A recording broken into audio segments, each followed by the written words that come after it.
Hi, my name is Heidi Joseph, and I'm with the Office of Public and Indian Housing. This is the webinar for HUD's 2016 Community Compass Technical Assistance and Capacity Building Program NOFA, or Notice of Funding Availability. I'm joined by my two colleagues. Hi, I'm Ken Rogers. I'm with Community Planning and Development, the Technical Assistance Division. Hi, I'm Stephen Shepard. I'm with the Office of Economic Resilience under the Office of Community Planning and Development.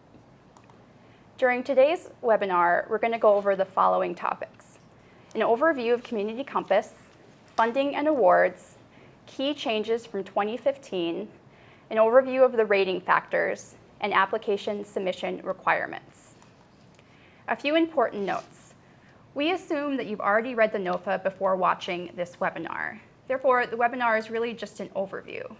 We encourage you to become familiar with the content of the NOFA before watching this webinar, and also to read HUD's general section for 2016 general section for discretionary programs. Also, you'll notice within the PowerPoint that there are various things highlighted in red. Those items are new or different in the 2016 Community Compass NOFA, so please pay special attention to those items. So what is Community Compass? The Community Compass Technical Assistance and Capacity Building Program is HUD's integrated technical assistance and capacity building initiative. It is designed to help HUD's customers navigate complex housing and community development challenges. This program aims to equip HUD's customers with the necessary knowledge, skills, tools, capacity, and systems to successfully implement HUD's programs and policies and be effective stewards of HUD's funding. Community Compass uses a cross-agency approach that brings together technical assistance investments from different HUD offices, including CPD, PIH, Housing, and FHEO. This cross-agency approach allows TA to address grantee needs across multiple HUD programs, as well as address cross-cutting issues. Now, what do we mean by customers? Customers are recipients of HUD's funding, including state and local grantees, PHAs, owners and managers of HUD-assisted buildings, housing, COCs, nonprofit grantees, HMIS leads, HUD-approved housing counseling agencies and counselors, states, tribes, and TDHEs. A particularly important part of the NOFA is found in Section 1. It's called the Table of Categories, Programs and Topics, and Funding Sources. In that table, we have grouped together related programs and topics into larger categories. These programs and topics are areas that HUD expects to focus TA, but they're not all inclusive. You may notice some overlap between the categories, programs, and topics. For instance, disaster resilience is in both the public housing section and the community and economic development category. The funding sources for each category are also identified in the table. A couple of changes from 2015 are that we have added 3 new categories: youth homelessness, preservation, tenant participation, and capacity building. Sorry about that. And program or policy development and research. We've also added more programs and topics within each individual category. There are also 2 new funding sources: MARA funding, which is going to be managed by the Office of Multifamily Housing and the Office of Housing, and also Fair Housing TA, which is TA that will be used for compliance and implementation of the new Affirmatively Furthering Fair Housing Rule. For the table of categories, programs, and topics and funding sources, this table will be used in various places in the NOFA. First, it will be used in rating factor 1. You should identify your experience and your expertise in the programs and topics in the table of categories. In the one-page summary, we ask you to identify the funding sources that you want to be considered for. In the capacity and interest chart, we ask you to identify the particular programs and topics that you have both capacity in and also a high interest in. And in the staff list and the subcontractor and consultant list, we ask you to identify the associated qualifications in each of the programs and topics. This slide shows an example of some of the information in the table of categories, programs and topics, and funding sources. There are 4 Excel templates this year, and in those templates, it's a one-page summary, a capacity and interest chart, staff list, and then the subcontractor list. Those templates actually list all of the categories and the programs and topics in the table. What are the eligible activities for the fiscal year 2016 Community Compass NOFA? There are 7 eligible activities. The first one is needs assessment, and that's the determination, the nature, and scope of TA and capacity building needs, and can be on-site or remote. The next is direct TA and capacity building engagements. This TA could be for multiple HUD programs or issues, or a single program or issue. And it also could be on-site or remote. Development and maintenance tools and products. This is the use of adult learning principles to assist HUD's customers with understanding existing, revised, or new complex program statutes and regulations, as well as other federal requirements. Also within that is includes virtual training and technical assistance, web-based courses and trainings, videos, interactive tools, and webinars.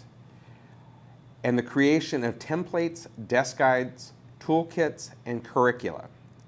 Now, self-directed and group learning uses adult learning principles and may include delivery of training remotely or in person, online self-directed courses, problem-solving clinics, policy academies, live or pre-recorded webinars, curricula, peer-to-peer assistance exchanges, and group learning cohorts. The next eligible activity is knowledge management, which includes the development, operation, maintenance, and/or hosting of websites to support technical assistance, capacity building, and training needs for HUD's customers. The next eligible activity is data analysis, reporting, and performance management. This includes technical assistance and training that helps HUD's customers to analyze data and understand data trends, using data to inform and revise plans and strategies, using performance measures and reporting tools, creating data sharing partnerships and agreements, collection and reporting accurate and valid data, and activities related to the McKinney-Vento National Data Analysis Project. And lastly, the last eligible activity is NAHASDA allocation formula administration and negotiated rule making and consultation support. This includes the administration of the allocation formula, assistance with formula determinations, census challenges, notification letters, data collection and reports, consultation assistance for all negotiated rulemaking, and other required tribal consultations. Community Compass Awards are made via 3-year term cooperative agreements. Cooperative agreements are similar to grants, except the main difference is that there is substantial involvement between the federal agency and the recipient carrying out the activities of the agreement. Another difference is that fees are prohibited, which means that awardees cannot receive reimbursements for more than actual costs incurred. So how does Community Compass work? It operates under a demand response model for our TA activities, which means that TA needs are identified by HUD or our customers, not by the TA provider themselves. And lastly, HUD may assign multiple TA providers to work collaboratively on the same assignments. For 2016, we anticipate that the total funding will be around $58 million. That includes $25 million for departmental TA. Departmental TA is funding that is appropriated through the Research and Technology account of the Office of Policy Development and Research. This year, the $25 million is broken into $8.55 million for PIH, $7 million for CPD, $2.85 million for housing, and $6.6 million for cross-cutting initiatives.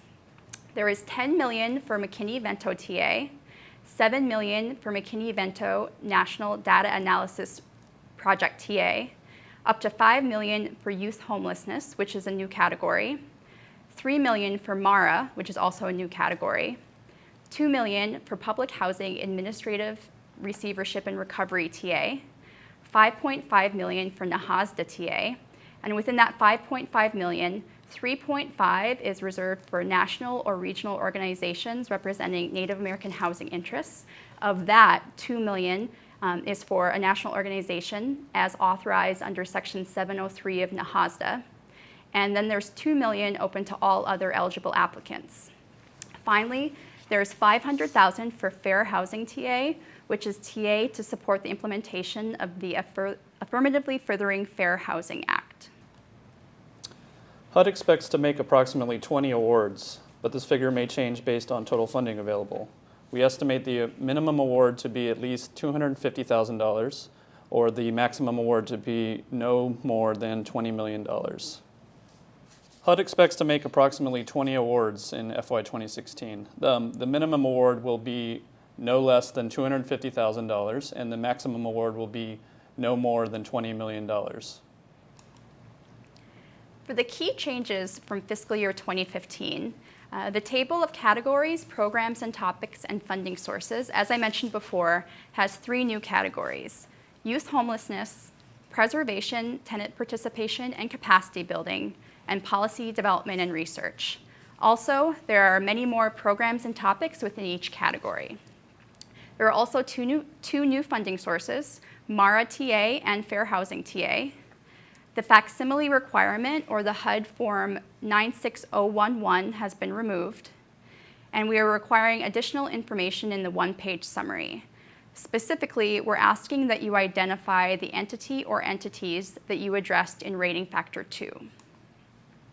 Next, we're requiring this year that you include a capacity and interest chart in your application.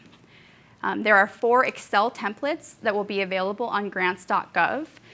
The 4 templates are the one-page summary, the capacity and interest chart, staff list, and then the subcontractor and consultant list. The rating information has changed, not significantly, but we'll discuss further in the rating factor information. The scoring was reweighted amongst the 3 rating factors. Rating factor 1 now has more points attached to it, and rating factor 2 has less.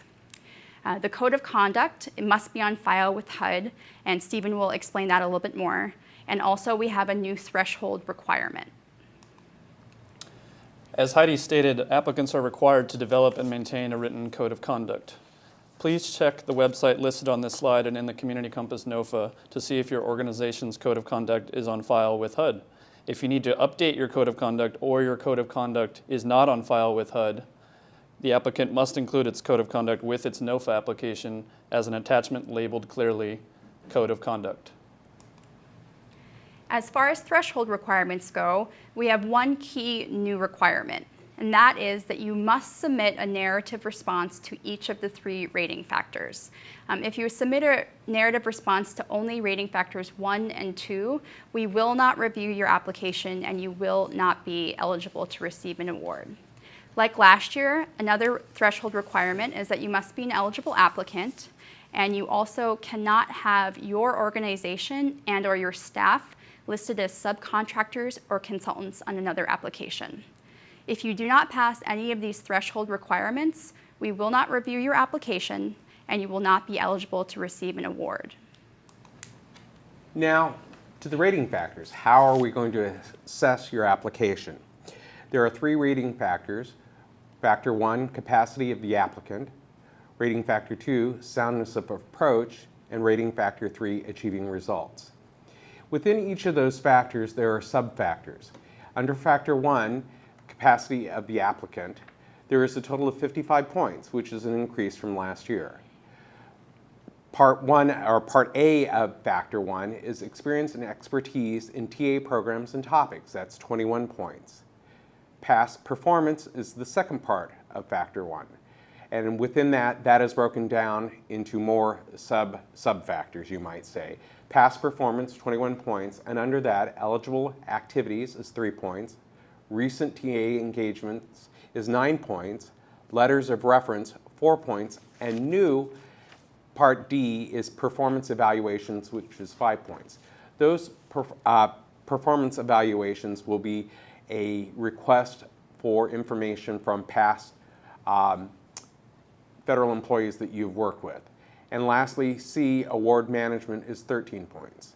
Under rating factor 2, soundness of approach, which is a total of 25 points, which is a decrease from last year, the applicant must demonstrate understanding of the capacity issues, that is 10 points.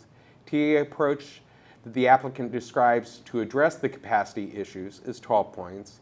And C, addressing multiple entities, is 3 points. Under the last factor, achieving results, we have 3 areas that you can get up the maximum for of 20 points total. Intended results of TA approach and sustainability over time is 8 points. Tracking performance and results is 6 points. Problem solving to achieve results is 6 points. So the whole rating factor, all 3 rating factors, comes out to a total of 100 points. The changes in the scoring from last year, rating factor 1, capacity of the applicant, in last year's NOFA was 45 points. We've increased it to 55 points this year. Rating factor 2, soundness of approach, was 35 points last year and has been decreased to 25 points. Rating factor 3, achieving results, 20 points this year and 20 points as it was last year. The first part of rating factor 1 is experience and expertise in TA programs and topics. The applicant must clearly describe its experience and expertise in the categories, programs, and topics mentioned in the main table in section 1 of the NOFA. Please clearly state the categories and programs and topics that you are identifying in your response. You can consolidate the description of your experience and expertise that crosses programs or topics. You may describe experience and expertise in programs and topics that are not listed in the table, but you must directly relate that experience and expertise to a program or topic area in the table, and you must describe its relevance to one or more of the programs or topics listed. For McKinney-Vento, NAHASDA, and MARA applicants, you must describe experience and expertise in the related categories. We are looking for both broad and diverse experience, as well as targeted experience. An applicant will be rated higher if they show experience and expertise in programs or topics in more than one of the categories. The exception to that is applicants that are in the Native American Housing and Community Development category. They will get full points even if they only describe experience and expertise in that one category. You'll also receive higher scores if you describe experience and expertise in more than one program or topic within a category. In terms of the time frame that we're looking at, we are only going to consider experience between May 2011 and the publication date of the NOFA. Experience of less than 1 year will not count towards total experience, and more experience will receive more points. Information in this part of rating factor 1 should be supported by your list of staff and your list of subcontractors and consultants. For this section of rating factor 1, we're just seeking information about what types of eligible activities an applicant has completed since May 2011. A simple yes or no response is sufficient under each of the eligible activities. Please see page 33 of the NOFA for a sample chart that an applicant could include in its narrative to provide this information. This section of rating factor 1 asks applicants to describe one example of a recent engagement under each of the eligible activities that they have experience in. To be clear, HUD is looking for only one example of each of the eligible activity categories you identified in the previous section. We're looking for thoughtful, nuanced detail about a small number of examples, not vague descriptions of many activities. If you've completed 50 trainings since May 2011, we only want to hear about one of them in thorough detail. At the bottom of the slide and on page 34 of the NOFA, we provide the 5 things that this description of a recent engagement must include. 1, it should include the challenge, gap, or issue that the TA was designed to address. 2, the recipient or customer of the TA. 3, the time period during which the TA was provided must be between May 2011 and the publication date of this NOFA. 4, how the TA was provided, including any challenges encountered. And 5, quantifiable accomplishments or results of the TA delivered. This slide provides a little more information on the recent engagement section of Rating Factor 1. For an engagement in which multiple eligible activities took place while working with a single entity, you can use that one engagement for your description of multiple eligible activities that you have experience with if an applicant wishes to do so. It is important to note that the beneficiary of the TA cannot be a HUD office or division. Once again, please note the red text near the top explicitly stating that we only want one example under each eligible activity category. Finally, the applicant must submit 2 letters of reference from customers that received the technical assistance described under recent engagements. If the applicant did not identify engagements with at least 2 different customers in Rating Factor 1, Section 1B2, recent engagements, the letters of reference may come from other customers to whom the applicant provided technical assistance between May 2011 and the publication date of the NOFA. The letters of reference cannot be from a HUD employee as well. A little bit on formatting requirements. The letters of reference must be on letterhead from the organization receiving or benefiting from the TA. They must be signed by the head of the organization, i.e. the executive director, department director, or CEO, or their designee. They must be dated after the NOFA is published, and they must be no longer than 2 pages each.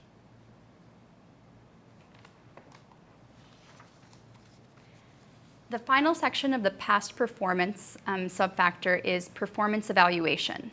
This is a new section in the 2016 NOFA, and what we're trying to do is evaluate your past performance while providing TA and administering awards.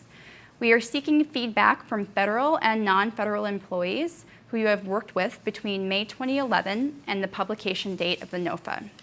You must provide the name and contact information for 3 employees who can answer targeted questions about your past performance.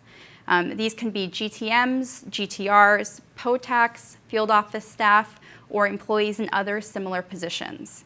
They just need to be able to be familiar enough with you to answer questions about how you've provided TA and how you administer awards.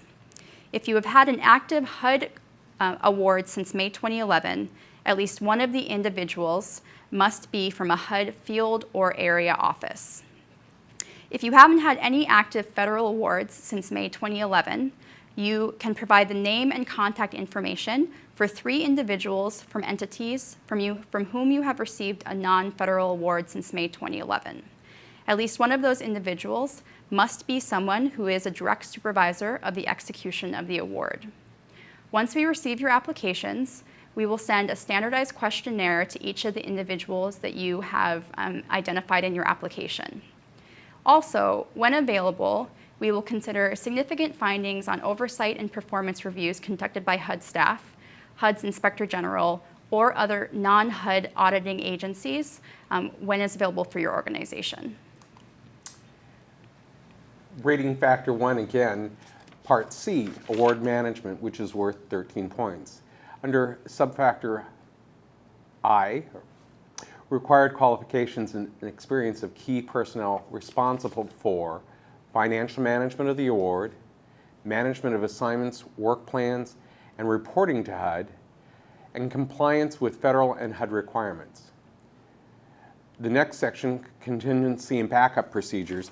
What we're asking for there, we want to know in the event of unforeseen circumstances that have the potential to negatively impact the administration functioning of the organization, we'd like to know what your procedures are.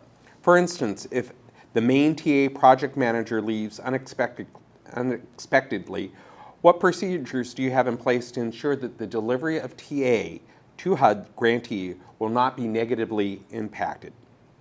We feel confident that your organization can maintain continuancy and continue delivering TA even when these unexpected occurrences happen.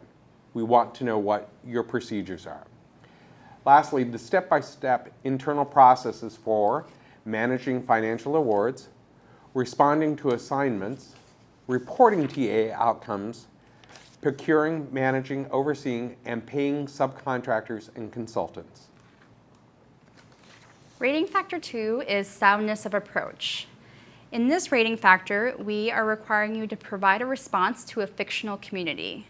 This community includes 4 entities: the city, the continuum of care, the Public Housing Authority, and the Tribal Housing Department. You can choose to focus your response around a single entity, more than one of the entities, or the community as a whole. If you are seeking McKinney-Vento or National Data Analysis Project funding, you must respond to the continuum of care. If you're seeking NAHASDA TA funding, you must respond to the Tribal Housing Department. And if you are seeking PHA Administrative Receivership and Recovery funding, you must respond to the PHA. If you address the city, you must respond to multiple issues presented, not just a single issue or program. And for any of the entities, you should address all elements within each entity. At times, you may need to make assumptions about a particular entity or the community as a whole, and when you do make those assumptions, please include those assumptions in your narrative response. Scoring will be based on 3 sub-factors. The first one is demonstrated understanding of capacity issues, and that is 10 points. You should include a description of all capacity issues facing the entity. And you should also describe how the issues are interrelated, if applicable. Finally, you should describe the potential impact on the administration of affordable housing and community development programs within the entity or the community. The second sub-factor is TA approach to address capacity issues, which is worth 12 points. You should describe how the TA approach is linked to capacity issues, whether there is a clear and logical rationale for the TA approach that you've proposed. You should identify existing and relevant TA resources. You should describe the degree to which the TA approach will likely result in improved program administration or implementation and is consistent with HUD program requirements. And you should also describe the skills, experience, and expertise of the team that you propose to address this TA. The third sub-factor is addressing multiple entities, and it's worth 3 points. Applicants that successfully address more than one entity will earn up to 3 points, with maximum points awarded for addressing all 4 entities. The exception to that is for applicants that address the Tribal Housing Department. If they only address the Tribal Housing Department, they will receive all 3 points. Rating factor 3 is achieving results. The first factor under rating factor 3 is intended results of TA approach and sustainability over time, worth 8 points. This subfactor is based on the applicant's response to rating factor 2 and information found in the community snapshot. Applicants should provide the following in their response: the intended results of the TA approach described in rating factor 2, which can be short-term and long-term, and the recommendations the TA provider would make to the entity in order to sustain the TA results over the long term. Section B of rating factor 3, tracking performance and results. This subfactor does not refer to rating factor 2 or the community snapshot. Applicants should provide the following in their responses: description of an applicant's performance management processes, types of goals, outcomes, key milestones used for TA engagements, how the goals, outcomes, and milestones are determined, and how they are tracked. Description of the applicant's processes or policies in ensuring accountability for achieving goals and outcomes and milestones. How often performance or progress is evaluated by the TA provider. Steps taken to improve performance when milestones, goals, or outcomes are not met. HUD will use their responses to determine the degree to which the processes and policies would be likely to ensure accountability for any work done. The final part of rating factor 3 is problem solving to achieve results. In this subfactor, we're asking that you describe a previous TA engagement in which unforeseen circumstances changed the project scope, forcing you to change your approach. You should include a short description of the engagement or project, including the original goal, a description of the unforeseen circumstances and how those circumstances changed the scope of the project, a description of how you adjusted your TA plan to ensure that the changing needs of the customers were adequately addressed, and a description of the ultimate outcomes and accomplishments of the TA engagement. This is slightly different from last year.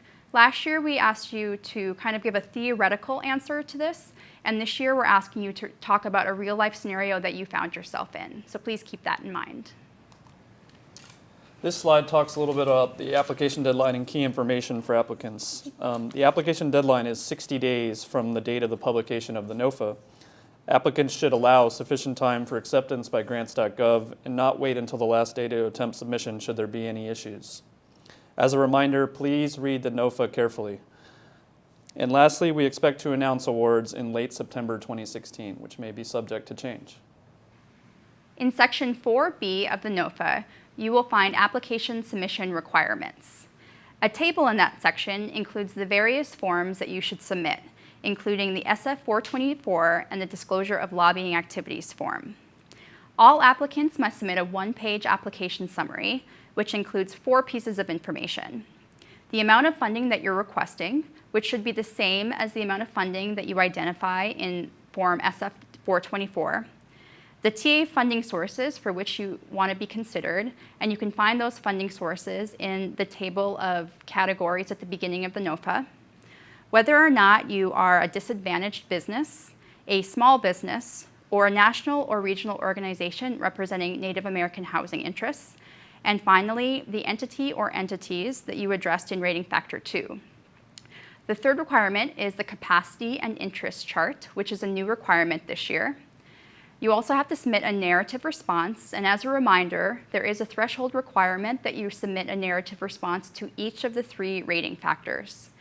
You also have to submit 2 letters of reference, a staff list, a subcontractor and consultant list, an indirect cost rate attachment, and a code of conduct if it's not already on file with HUD or if it has changed since you last submitted it to HUD. As a note, there are 4 suggested templates available on grants.gov. You are not required to use those templates, but we strongly encourage you to use them. Those are templates for the one-page summary, the capacity and interest chart, the staff list, and the subcontractor and consultant list. Also under Section 4B is more information on page limit, font size, clarity of and organization, prohibition on materials not specifically requested, and the fact that you only should submit 1 application. So on the page limit and font size, the narrative response to rating factors 1 through 3 can be no more than 50 pages on 8.5 by 11 paper using 12-point font with at least a 1/2-inch margins. HUD will not review any information beyond 50 pages. 50-page limit does not include the 1-page application summary, letters of reference, staff list, subcontractor and consultant list, capacity interest chart, code of conduct, and all required HUD forms. The clarity and organization, please make sure your narrative response is clear, concise, and well organized, and free of grammatical errors. You must clarify, clearly label responses based on the rating factors. There is a prohibition on materials not specifically requested. Please don't submit any materials or documents not specifically requested in the NOFA. And limitation of 1 application. Only submit 1 application. If you submit more than 1 application, HUD will only review the last timely submission. All applicants are required to be registered with the SAM system, which is the System for Award Management. They're also required to have a DUNS number, which is the Dun and Bradstreet Universal Numbering System. Please ensure that these 2 requirements are met as soon as possible. Here are some application resources for applicants as they apply for Community Compass. We encourage you to sign up for email notifications at grants.gov. We will also be updating the frequently asked questions document at grants.gov for the first 30 or so days of the competition, so be sure to check on that page as you see fit. Lastly, we want to encourage you to read the general section as we've stated before. Feel free to submit questions about the NOFA to the email address communitycompass@hud.gov. All questions will receive an email response. Thank you for watching this year's Community Compass TA NOFA webinar. We appreciate your interest in providing technical assistance to HUD's grantees. Thank you.